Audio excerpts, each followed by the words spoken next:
우리가 읽은 말씀을 가지고 오늘 복음을 들어야 하는 이유라는 제목으로 말씀의 은혜 함께 나누고자 합니다. 우리가 계속해서 새벽 기도 때 열왕기 상 말씀을 계속 묵상하고 있는데요. 마지막 금요일, 지난 금요일이 마지막 그런 단락이었습니다. 그 단락에 이어서 오늘 함께 또 말씀을 나눠볼 텐데요.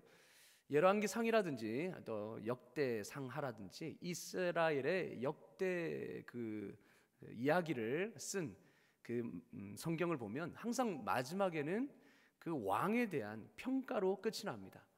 하나님 앞에서 그 왕이 어떻게 행하였는지를 그렇게 평가하는 것으로 항상 마무리를 짓습니다.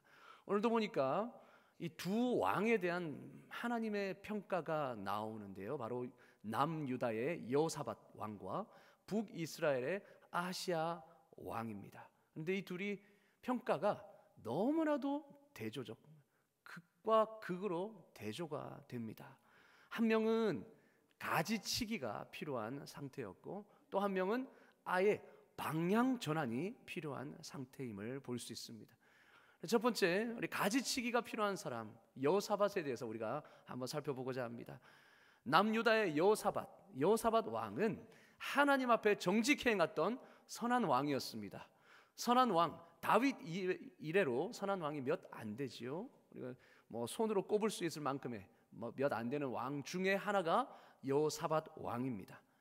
여호사밧은 그가 왕 위에 서자 하나님 말씀의 중심으로 정치를 하기 시작했고, 특별히 남색하는 자들을 다 쫓아냈습니다. 남색하는 자들, 이방 그 우상 숭배 사제들이죠. 이방 신을 섬기는 사제들입니다. 그리고 음란하게 행했던, 어떻게 보면 성적인 타락의 주범이었던 그들을 다 쫓아내버립니다. 이런 단호한 개혁을 했지요. 그리고 모압과 암몬과의 전쟁에서는 전적으로 하나님만 의지하는 그 신앙과 믿음으로 백성들에게 모범이 되었습니다. 어떻게 보면 불리한 그 전세가 오직 여호와를 의지하는 그 믿음과 신앙으로 인해서 하나님의 도우심으로 극적으로 승리하는 그런 놀라운 은혜들을 경험했던 왕이 바로 여호사밧 왕이었습니다. 그런데 그의 신앙에도 변화와 성숙이 필요했습니다. 완벽한 건 아니었습니다.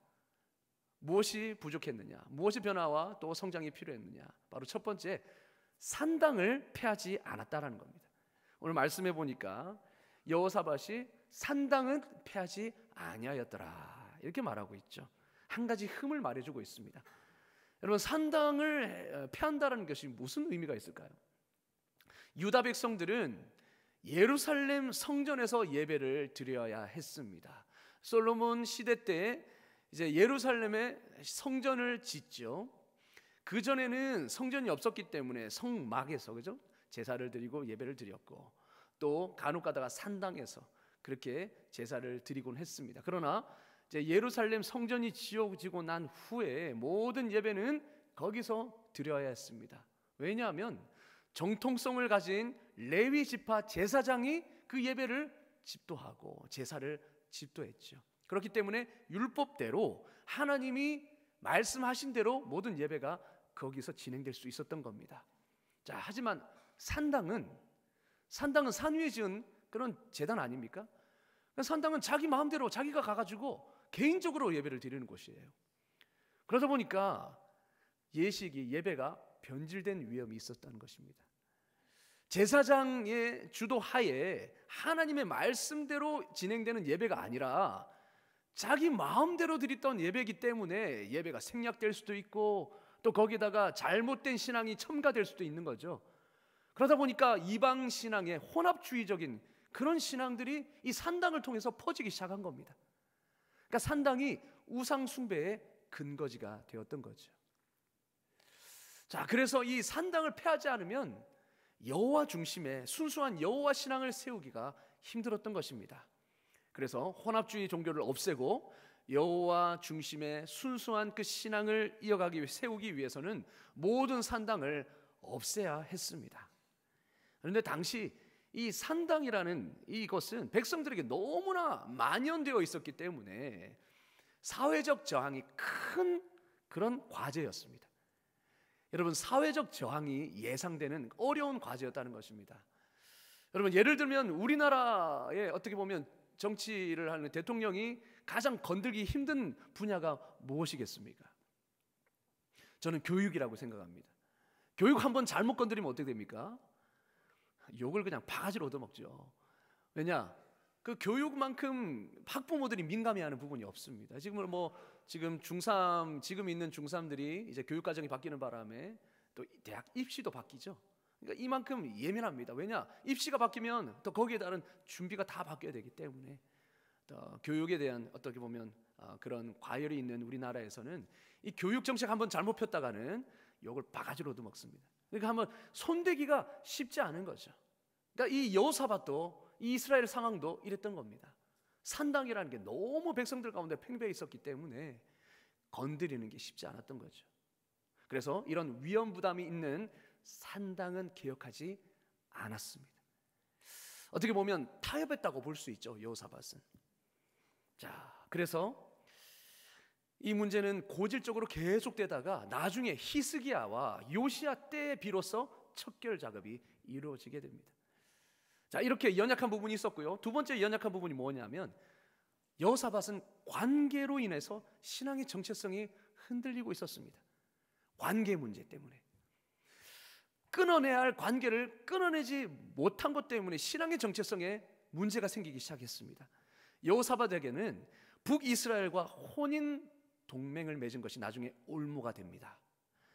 여호사밧은 북이스라엘과 전쟁을 그치고 평화의 동맹을 맺기 위해서 어떤 전략을 폈냐면 북이스라엘의 왕의 딸과 자신의 아들을 혼인시키는 혼인 동맹을 맺었습니다.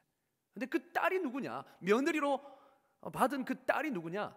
하필이면 가장 북이스라엘에 악하다고 소문난 아합, 그리고 가장 악한 아내였던 이세벨의 딸 아달랴가 바로 며느리였던 겁니다.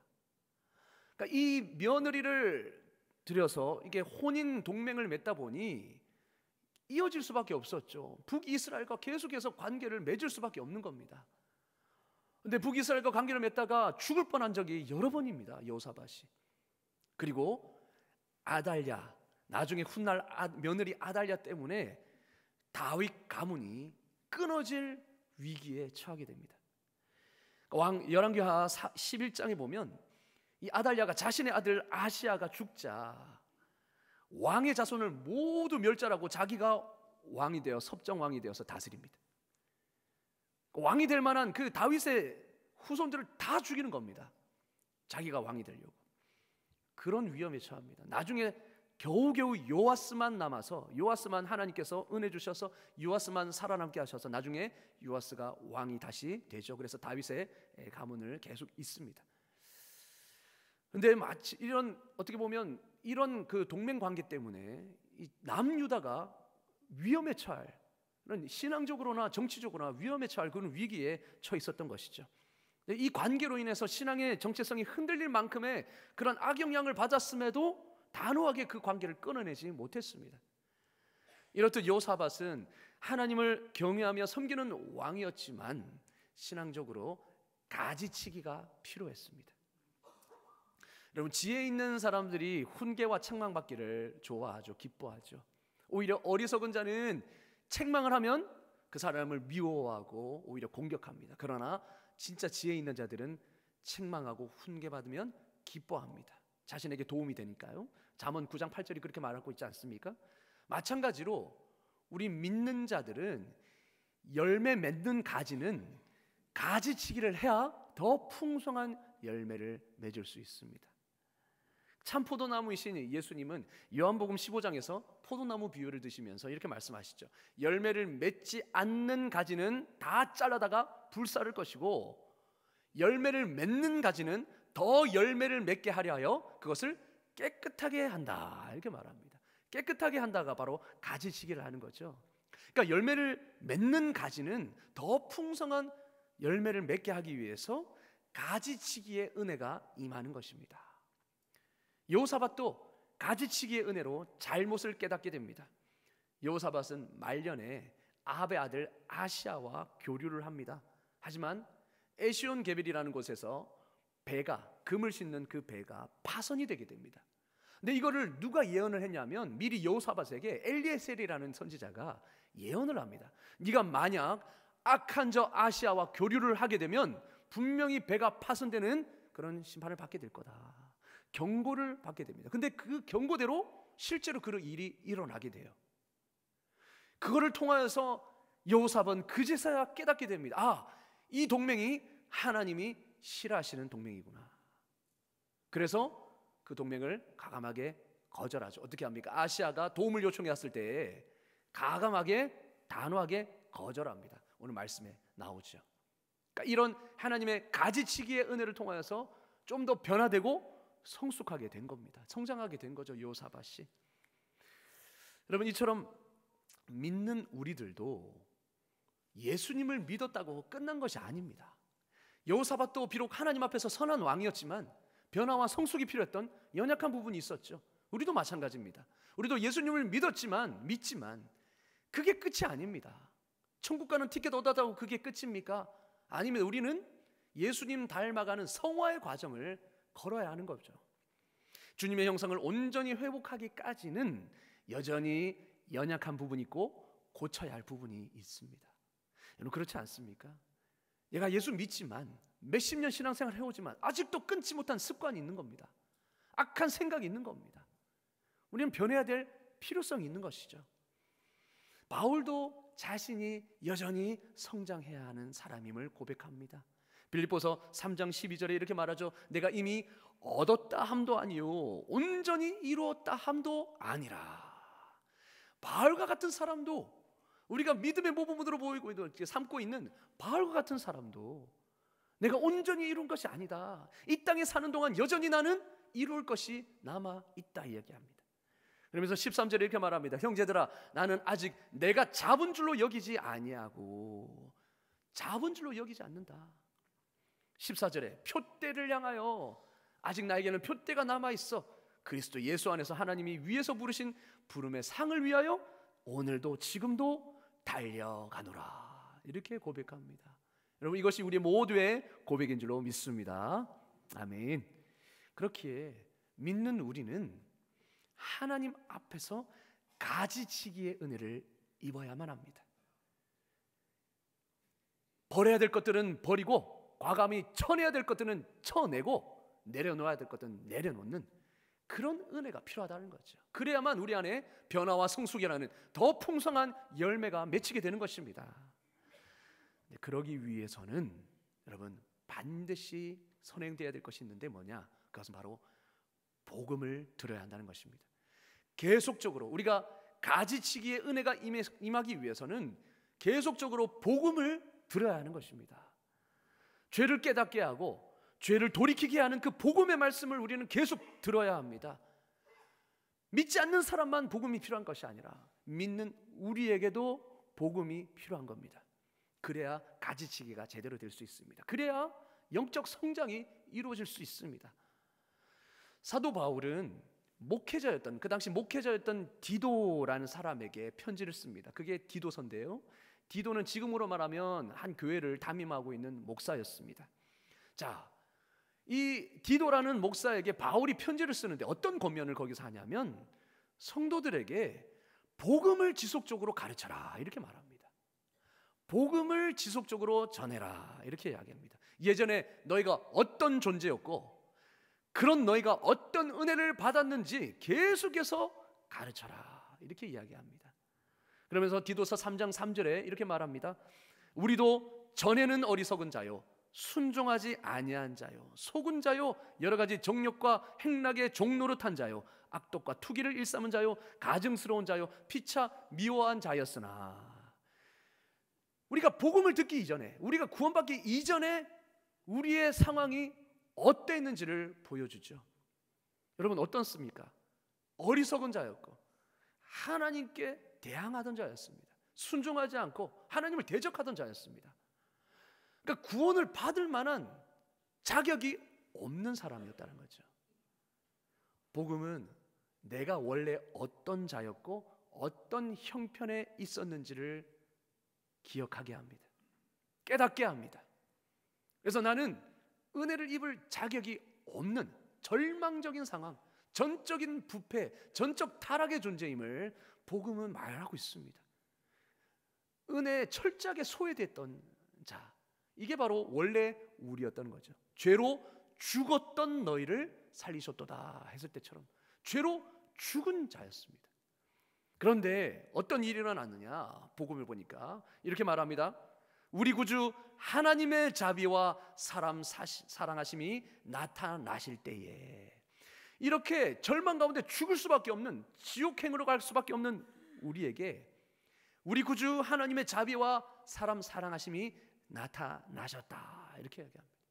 그러니까 복음의 시작은 우리가 아니라 하나님입니다. 하나님이 이런 구제불능인 우리를 위해 손을 뻗쳐 주셨다라는 거죠. 그 내용이 무엇입니까? 5절에 보니까 우리를 구원하시되 우리가 행한 바 의로운 행위로 말미암지 아니하고 오직 그의 긍휼하심을 따라 중생의 씻음과 성령의 새롭게 하심으로 우리가 구원받았다. 그렇죠. 내 공로가 아니라는 거예요. 나에게는 의로운 그 거리가 하나도 없는데, 그러나 하나님의 긍휼하심을 따라 우리를 구원하셨다, 이렇게 말씀하며 6절에는 말합니다. 우리 구주 예수 그리스도로 말미암아 우리에게 그 성령을 풍성히 부어주사, 내 공로가 아니라 철저하게 예수 그리스도의 공로라는 겁니다. 예수 그리스도께서 내 죄를 대신해서 십자가에 죽으셔서 제물 되셨기 때문에 그분의 은혜로 말미암아 내가 이렇게 구원을 받을 수 있다라는 것을 복음은 말씀해 주죠. 그리고 7절에 우리로 그의 은혜를 힘입어 의롭다 하심을 얻어, 그의 은혜를 힘입어 의롭다 하심을 얻었다. 죄 사함 받은 것, 의롭다 함을 받은 것 모두 다 하나님의 전적인 은혜라는 것입니다. 이게 복음입니다. 여러분, 여기에 내 공로가 틈탈 조금이라도 틈이 있습니까? 아니요. 전적인 은혜입니다. 복음은 은혜 밖에 있던 자가 어떻게 은혜 안으로 들어올 수 있게 되었는지를 말씀하고 있습니다. 그게 내 힘으로 되었습니까? 아니요. 우리는 그저 죽을 수밖에 없는 그냥 깊은 웅덩이에 빠져 있던 자였습니다. 외부의 도움이 아니고서는 우리가 구원받을 수 없는 자였는데, 하나님의 그 긍휼하심의 자비의 손길이 우리에게 뻗쳐져서 우리를 구원하셨다, 하나님의 전적인 은혜로 우리를 건져내셨다라는 것이 바로 복음인 줄로 믿으시길 주의 이름으로 축원합니다. 예, 그렇습니다. 이게 복음입니다. 전적인 하나님의 은혜. 자, 그러면서 결정적인 말을 합니다. 바울은 8절입니다. 다 같이 읽겠습니다. 시작. 이 말이 미쁘도다. 원하건대 너는 이 여러 것에 대하여 굳세게 말하라. 이는 하나님을 믿는 자들로 하여금 조심하여 선한 일을 힘쓰게 하려 함이라. 이것은 아름다우며 사람들에게 유익하니라. 아멘. 바울이 지금 앞의 내용, 그 복음의 내용을 굳세게 말해라. 누구한테요? 하나님을 믿는 자들로 하여금. 하나님을 믿는 자들에게 이 복음을 굳세게 지속적으로 전하라는 겁니다. 여러분, 우리는 생각하잖아요. 이미 나는 복음을 알고 복음을 믿었기 때문에 더 이상 복음을 들을 필요는 없어. 그게 아니라는 겁니다. 여러분, 우리는 늘 복음을 듣지 않으면 잊어버립니다. 이 내가 받은 그 구원이 전적인 하나님의 은혜의 선물이라는 걸 잊어버립니다. 그래서 조금만 틈이 나면 내 공로를 내세우려고 합니다. 내가 그래도 구원받을 만하니까 하나님 구원해 주셨겠지. 우리 안에서 그 구원의 근거를 계속 찾아내요.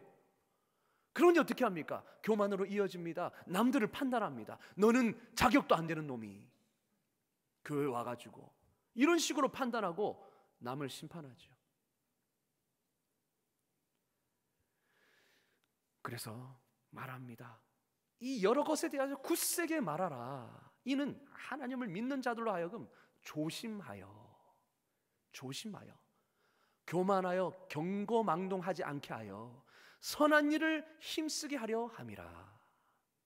이렇게 믿는 자들에게 복음을 증거하는 것은 아름다운 일이고 유익한 일이다, 이렇게 말합니다. 근데 우리는 들은 복음을 또 들으면 어떻습니까? 또 아는 얘기하네. 또 아는 얘기하네. 다른 얘기 없나? 목사님은 저거밖에 할 줄 모르나?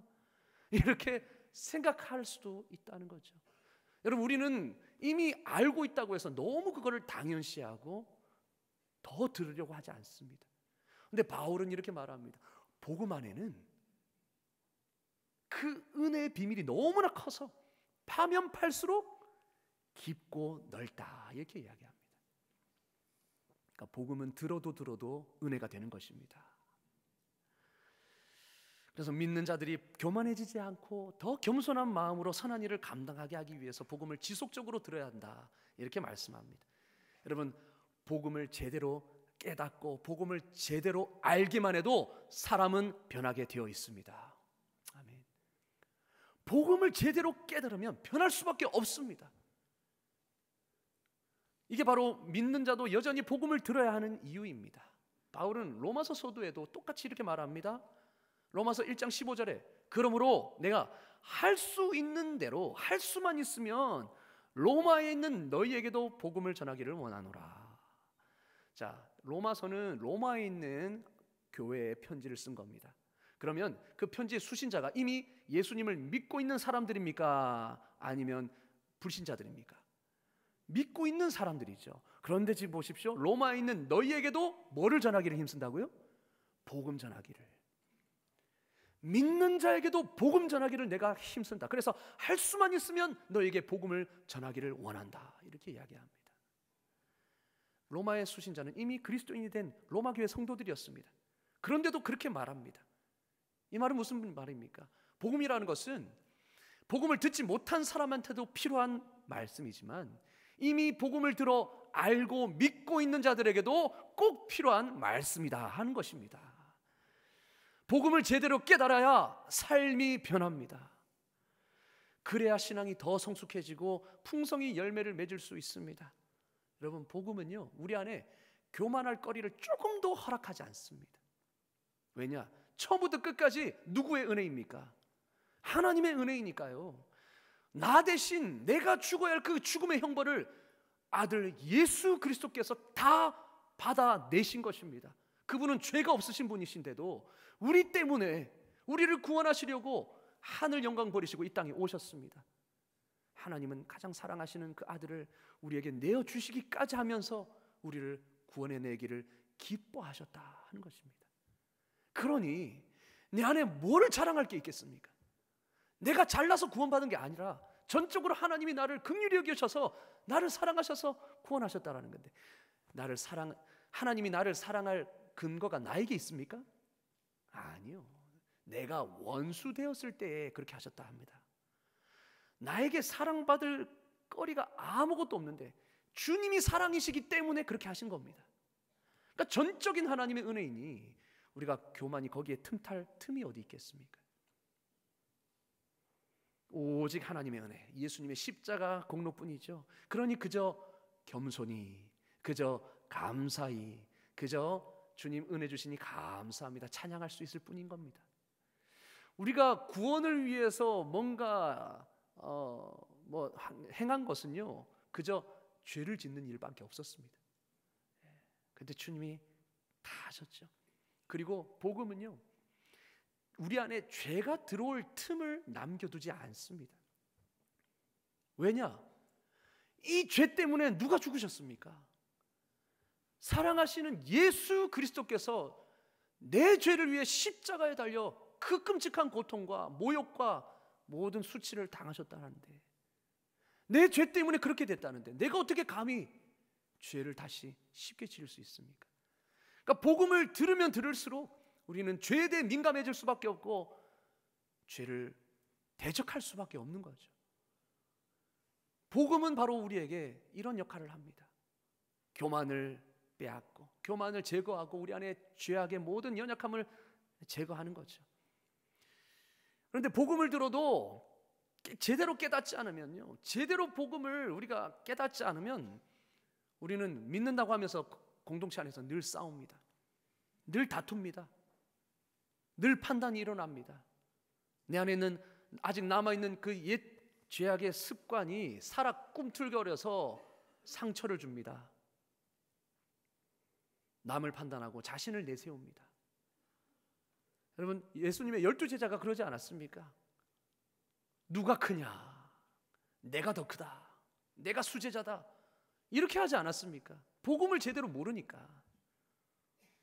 근데 복음을 제대로 알면서부터 어떻게 됩니까? 그들은 섬기기를 기뻐했고 순교를 각오하기까지 주님의 길로 나아갔습니다. 여러분, 로마서를 쓴 이유도 바울이 교회 안에 유대인과 이방인들이 섞여 있었거든요. 근데 그들이 하나가 안 되는 거예요. 또 여러 계층들이 섞여 있었습니다. 상인들이 있었고 노비들이 있었고요, 또 자유민들, 잘 사는 사람들이 같이 섞여 있었습니다. 그런데 하나가 안 되는 겁니다. 복음의 본질을 깨닫지 못하니까 섞이지 못하고 하나가 되지 못하죠. 복음 안에서 하나가 되지 못할 이유가 뭐가 있겠습니까? 우리 모두 다 죄인이고, 그죠? 죄인들은 도토리 키재기입니다. 그 안에서 잘나나 못나나 다 죄인인 겁니다. 그러니 복음 앞에서 누가 누구를 자랑할 수 있겠습니까? 너 어떻게 내세울 수 있겠습니까? 그래서 로마서에서 어떻게 합니까? 복음을 처음부터 끝까지 정수대로 가르치잖아요. 네가 복음을 제대로 알면 이런 일이 교회 안에서 일어날 수가 없다. 그러니 로마서를 통해서 복음을 다시 들려주는 것입니다. 여러분, 우리는 복음의 본질을 깨닫고 복음 안에서 다시 하나가 되어야 합니다. 여러분, 복음을 우리가 알고 있다고 해서 복음을 등한시하지 마십시오. 우리는 매일매일 복음을 들어야 될 줄로 믿습니다.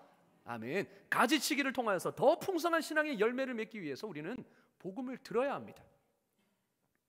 또한 동시에 여러분, 우리는 세상의 복음을 외쳐야 합니다. 복음을 외쳐야 합니다. 세상을 향해 외치지 않으면 내가 세상 속에 동화되어 버립니다. 여러분, 생각해 보십시오. 날마다 거리에서 복음을 외치는 노인이 있었습니다. 할아버지가 계셨습니다. 어느 날 하나님의 말씀을 외치고 있는 그 할아버지에게 누군가 찾아가서 물었습니다. 할아버지, 아니 아무리 영감님께서 이렇게 외쳐도 사람들은 전혀 변하지 않는데 왜 쓸데없이 날마다 이렇게 외치고 계십니까? 아무리 이렇게 외쳐도 사람들은 변하지 않는데 왜 쓸데없이 이게 시간 낭비하고 왜 이렇게 고생하십니까? 이렇게 물었습니다. 그 말을 들은 노인이 이렇게 대답합니다.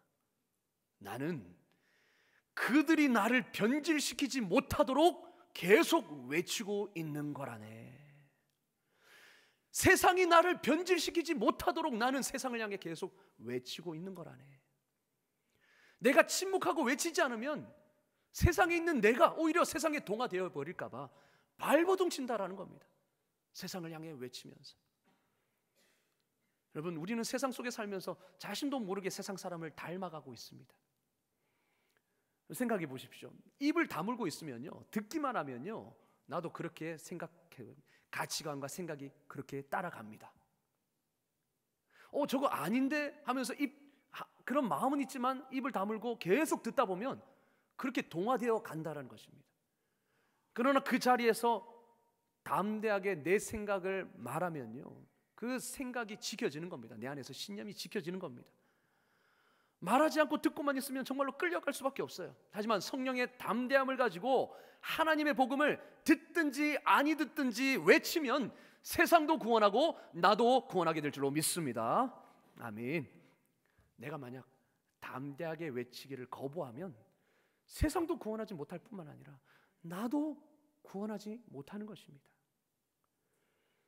잠잠한 교회는 결국 세상을 닮아가게 되어 있습니다. 외치지 않으면, 전도하지 않으면, 선교를 감당하지 않으면 교회는 세상을 닮아가게 됩니다. 세상을 닮아가는 교회는 결국 반드시 쇠퇴하게 되어 있습니다. 잠잠한 교회는 쇠퇴할 수밖에 없습니다. 왜냐? 교회의 본질이 무엇입니까? 복음, 진리를 사수하고 진리를 전하는 복음에 있지 않습니까? 교회의 본질적인 사명은 선교입니다. 전도입니다. 그러나 교회가 이 전도의 사명, 선교의 사명을 감당하지 않고 잠잠한다면 교회가 있을 이유가 없는 거죠. 당연히 쇠퇴할 수밖에 없는 겁니다. 그냥 자기의 공동체 모임, 종교 모임밖에 되지 않는 거죠. 그런 교회들이 점점 쇠퇴하고 있지 않습니까? 복음을 전하는 것은 1차적으로 사람들을 구원하기 위함이지만 결과적으로는 내가 사는 길이요 교회가 사는 길인 줄로 믿습니다. 아멘. 그렇습니다. 복음을 전하는 것은 내가 사는 길이고 교회가 사는 길입니다. 복음을 듣고 이미 천국 백성이 된 사람에게도 복음은 필요합니다. 왜냐하면 영적 대각성의 계기가 되기 때문이죠. 영적 대각성이라는 게 무엇입니까? 깨어난다는 거잖아요. 깨어난다는 거잖아요. 잠자는 영혼이 깨어나는 것입니다. 우리는 세상에 취해서, 세상의 그 가치에 취해서 잠자고 있는 영혼이 복음을 통하여서 깨어나는 것입니다. 그렇지, 내가 있을 곳은 여기가 아니지, 내가 바라봐야 할 곳은 여기가 아니라 하나님의 나라 본향이지. 깨우는 것입니다. 그래서 가지를 쳐야 합니다. 복음을 통해서. 그래야 교만과 죄성과 어둠이 사라지고 우리 안에 풍성한 열매가 맺히게 될 줄로 믿습니다. 아멘. 그렇습니다. 가지치기가 필요한 사람, 바로 믿는 우리이죠. 두 번째로 오늘 말씀에 나오는 두 가지, 두 번째 부류는 바로 방향 전환이 필요한 사람입니다. 방향 전환이 필요한 사람, 바로 북이스라엘의 아시아 왕이었습니다. 그는 아버지 아합의 길을 걸었습니다. 어머니 이세벨의 길을 걸었습니다. 바알을 섬김으로 여호와 하나님을 노하시게 했습니다. 그러므로 그에게 필요한 것은 방향 전환입니다. 가지치기만으로는 안 되는 것입니다. 왜냐? 방향 자체가 틀렸기 때문이죠. 지옥의 길, 멸망의 길로 가고 있는 자에게 가지치기를 해봤자 무슨 소용이 있습니까? 방향을 돌려야죠. 그래서 아시아에게 필요했던 건 방향 전환이었습니다. 내가 살아오던 삶이 잘못되었음을 깨닫고 거기서 돌이켜서 바른 길로 나아가는, 그것이 방향 전환이죠. 아시아에게는 이게 필요했습니다.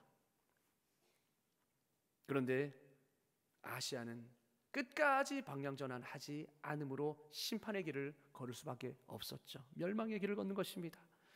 여러분, 방향 전환이라는 것은 내가 살아오던 삶이 잘못되었음을 깨닫는 것입니다.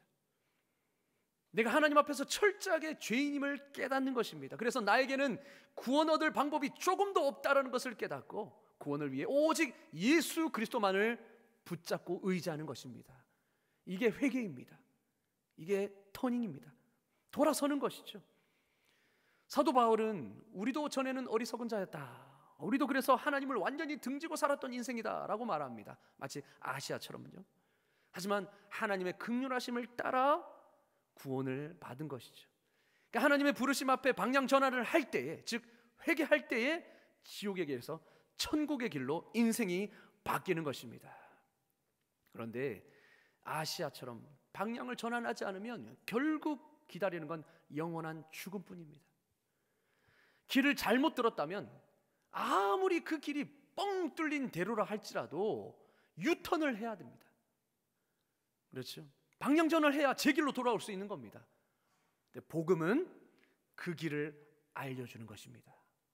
복음은 그 길이 잘못되었다, 그 길로 가면 너는 죽을 수밖에 없어. 그러니 다시 제대로 돌아와야 돼, 유턴해야 돼 라고 말하는 것이 바로 복음이라는 것입니다. 여러분, 성경은 말하죠. 로마서 10장 17절에 믿음은 들음에서 나며 들음은 그리스도의 말씀으로 말미암느니라. 들어야 합니다. 복음을 들어야 믿음이 생기고 복음을 들어야 회개할 수 있습니다.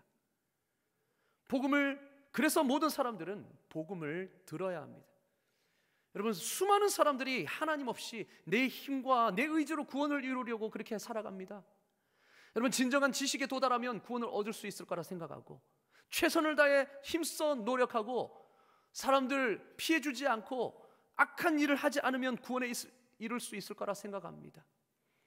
하지만 그것은 오히려 더욱더 그것이 불가능한 것임을 깨달을 수밖에 없는 거죠. 인간의 한계 때문입니다. 우리는 발버둥 치면 칠수록 우리는 연약한 인간일 뿐임을, 그래서 우리는 전적으로 절망적인 상황이라는 것을 깨달을 수밖에 없습니다.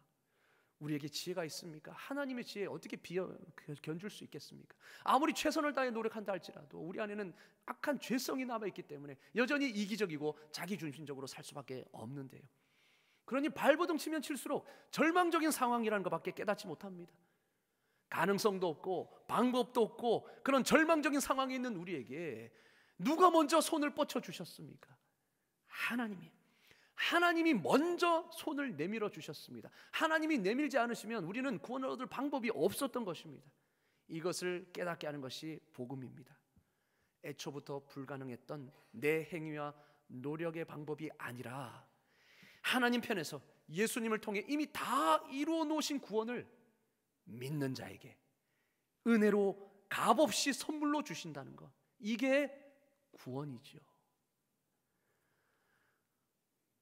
구원을 위해 나를 의지하던 것을 벗어버리고, 그래서 홀로 외롭게 졌던 그 무거운 무게, 인생의 무게의 짐을 버리고 하나님이 내민 손을 그저 붙잡으십시오. 그러면 구원을 받을 수 있습니다 라고 하는 것이 기쁜 소식이고 은혜이며 복음입니다. 하나님 안에만 진정한 구원과 복음, 구원이 평안이 있다는 것을 말하는 것이 복음인 줄로 믿습니다. 그래서 우리는 삶의 방향 전환을 위해서도 복음을 들어야 합니다. 여러분, 말씀을 정리하겠습니다. 인생에는 두 종류가 있습니다. 천국의 길을 가는 인생과 지옥의 길을 가는 인생이 있습니다. 두 가지밖에 없습니다. 결국은 하나님의 심판대 앞에서 이 두 갈래로 벌어질 것입니다. 다른 중립지대는 없습니다. 연옥 없습니다. 지옥행 인생은 속히 방향 전환을 해야 합니다. 그래야 생명을 얻을 수가 있습니다. 회개가 필요한 것이죠. 그러려면 복음을 들어야 합니다. 그런데 그들이 어떻게 복음을 들을 수 있겠습니까? 먼저 믿은 우리를 통해서 복음을 들을 수 있는 것입니다. 여러분이 다음 주 새생명 축제를 준비하고 있습니다. 1년에 한 번 이루어지는 복음 축제인데, 여러분 그들이 살면서 복음을 몇 번이나 들을 수 있겠습니까? 여러분 이 순간에 그들을 초대해서 복음을 듣게 하고 그 복음 앞에 신실함으로 반응해서 그들이 지옥행에서 이제는 천국행으로 돌이킬 수 있다면 그게 우리의 기쁨 아니겠습니까? 여러분 그러려면 그들에게 복음을 들려줘야죠. 초대해서 이 자리에 있게 해야죠. 그리고 삶 속에서 우리는 그들에게 복음을 증거해야 합니다. 또한 회개한 성도는 가지치기를 통해서 조금씩 성장하고 성숙하여서 예수님을 닮아감으로 예수님의 온전한 형상을 이루어 가야 합니다. 그러기 위해서도 복음을 들어야 합니다. 여러분 결론적으로 두 가지 경우 모두 다 복음을 들어야죠. 결론은 무엇입니까? 복음을 듣지 않아도 되는 사람은 아무도 없다 하는 것입니다. 복음을 필요로 하지 않는 사람은 아무도 없습니다. 우리 믿는 자에게도 복음이 필요하고 믿지 않는 영혼들에게도 복음이 필요한 것입니다. 여러분 그래서 다음 주 오후 예배에 있을 새생명 축제는요, 우리 모두를 위한 자리입니다. 믿는 자나 믿지 아니하는 자를 위해서는 모두의 자리라는 것입니다. 그러니 여러분 초대하십시오. 초대하십시오. 방향 전환을 위해 복음을 듣게 하십시오. 그리고 저와 여러분도 내 신앙의 가지치기를 위해 이 복음을 들으실 수 있기를 간절히 소망합니다. 복음 안에 거하시기를 간절히 소망합니다. 그리고 그거를 전하십시오. 그것이 남도 살리고 나도 살리는 길입니다. 여러분 우리가 결단했으면 좋겠습니다. 하나님, 복음을 듣기를 원합니다. 복음을 듣는 자리에 있기를 원합니다. 말씀을 펴서 복음을 보기를 원합니다. 그리고 그 복음을 전할 수 있기를 원합니다. 우리는 모두 복음을 들어야 하는 영혼들입니다. 믿지 않는 자들에게도 복음을 전하여서 그들이 방향 전환을 할 수 있도록 우리가 기회를 열어주고, 우리도 또한 가지치기를 통하여서 변화와 성숙을 꾀하는 그런 자리가 될 수 있는 저 여러분의 인생 되기를 주의 이름으로 축원합니다. 아멘. 기도하겠습니다. 이 시간 기도하실 때에 함께 1분간 짧게 함께 기도했으면 좋겠습니다. 하나님, 이 복음 앞에 내가 나오게 하여 주시고 복음 앞에 다시 무릎 꿇음으로 교만했던 내가 하나님 다시 겸손해지고 다시 주님의 은혜를 찬양하는 자리로 돌아갈 수 있도록 도와주시옵소서. 그리고 하나님, 믿지 아니하는 많은 사람들이 있습니다. 그들에게 복음을 전하여서 그들이 방향 전환을 하여 천국 의 길로 갈 수 있는 그런 삶이 되게 하여 주시옵소서. 이 시간 우리 주여 외치고 함께 기도하며 나아가겠습니다. 주여, 하나님 아버지 은혜를 감사합니다. 오늘 나는 말씀을 통하여서 하나님이 복음의 가치를 다시 한번 깨닫게 하시니 감사합니다. 하나님, 복음은 하나님 모든 믿는 자에게도 필요한 것이고 믿지 아니하는 자에게도 필요한 것인 줄로 믿습니다. 하나님, 우리에게 파수꾼의 사명을 주셨습니다. 그 파수꾼의 사명, 듣든지 아니 듣든지 너는 전하라고 말씀하여 주셨습니다. 그들이 들으면 그들에게 복이 되는 것이고, 그들이 듣지 않을 때에 하나님, 우리가 이미 전했기 때문에 우리의 사명은 다한 것입니다. 그러나 그렇지 않았을 때에 하나님, 우리는 전하지 않았던 그 사명을 감당하지 못한 것으로 우리는 심판을 받을 수밖에 없습니다. 하나님 아버지, 듣는 자에게 복음을 전할 수 있는 우리가 되게 하여 주시고, 또한 우리가 먼저 복음을 듣는 자가 되게 하여 주셔서 복음을 전하는 자가 되게 하여 주시옵소서. 또한 하나님, 새생명 축제를 통하여서 많은 영혼들이 복음 앞에 나올 수 있기를 원합니다. 복음을 듣고 방향 전환할 수 있기를 원합니다. 많은 사람들이 지금도 자기 힘으로 하나님 끙끙거리며 하나님 낑낑대며 그렇게 혼자 힘으로 살아가려고 합니다. 그러나 하나님은 그들에게 그 길이 잘못되었다는 것을 보여주게 하여 주시고, 하나님 이 길, 복음의 길로 초청하여서 그들이 하나님 안에서 하나님 영생하는 평안과 만족을 누리며 기쁨을 누릴 수 있는 그들의 삶이 될 수 있도록 은혜 베풀어 주시고 인도하여 주시옵소서. 예수 그리스도 이름으로 기도드리옵나이다. 아멘. 하나님 아버지, 우리 모두는 복음이 필요한 사람입니다. 복음을 들음으로 가지치기의 은혜가 임해야 될 줄로 믿습니다. 복음을 들음으로 방향 전환의 은혜가 임해야 될 줄로 믿습니다. 하나님, 우리의 삶을 통하여서 그러한 역사들이 끊임없이 일어나게 하여 주시옵소서. 믿지 않는 이웃들에게 복음을 전함으로 남도 살리고 나도 살리는 인생 되게 하여 주시옵소서. 우리의 유일한 구원자 되시는 예수 그리스도의 이름으로 기도드리옵나이다. 아멘.